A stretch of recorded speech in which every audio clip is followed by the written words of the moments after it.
नमस्कार दोस्तों, तो सुनीता लोकगीत में आपका स्वागत है। तो आज हम अपने चैनल में एक तिलक गीत लेकर आए हैं। हमारी गीत आपको पसंद आए तो हमें ज़रूर शेयर कीजिए, सब्सक्राइब कीजिए। हमारे चैनल पे आप नहीं हैं तो प्लीज़ सब्सक्राइब कर लीजिए।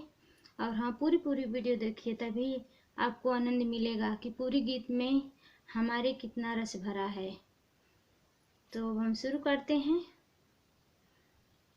अजबे तिलकिया चढ़ावला गजब कई दिहला ए समाधि। अजबे तिलकिया चढ़ावली गजब कई दिहला ए समाधि। पहिले त कहली समधि सिकड़ी चढ़ाइबे, पहिले त कहली समधि सिकड़ी चढ़ाइबे। दुआरे पे खाली हाथे आइला गजब कई दिहला ए समाधि। दुआरे पर खाली हाथे आइला गजब कई दिहला ए समाधि। गजबे तू तिलक चढ़ावला गजब कई दिहला ए समाधि।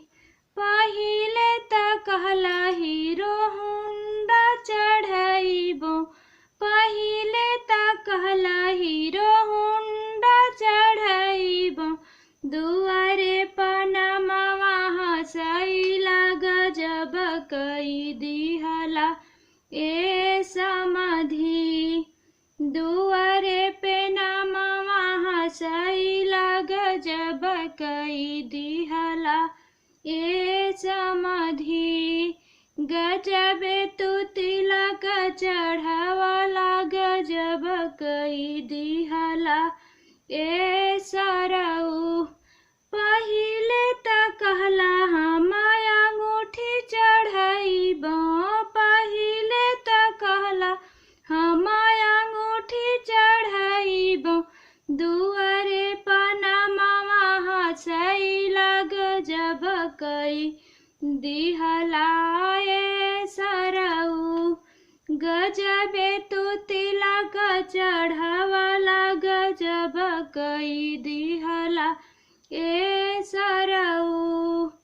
पहिले त कहला हम बुलेट चढ़ाइबो, पहिले त कहला हम बुलेट चढ़ाइबो।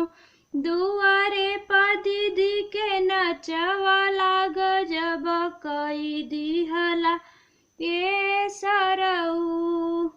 दुआरे पर अपन बुआ नचवला गजब कई दिहला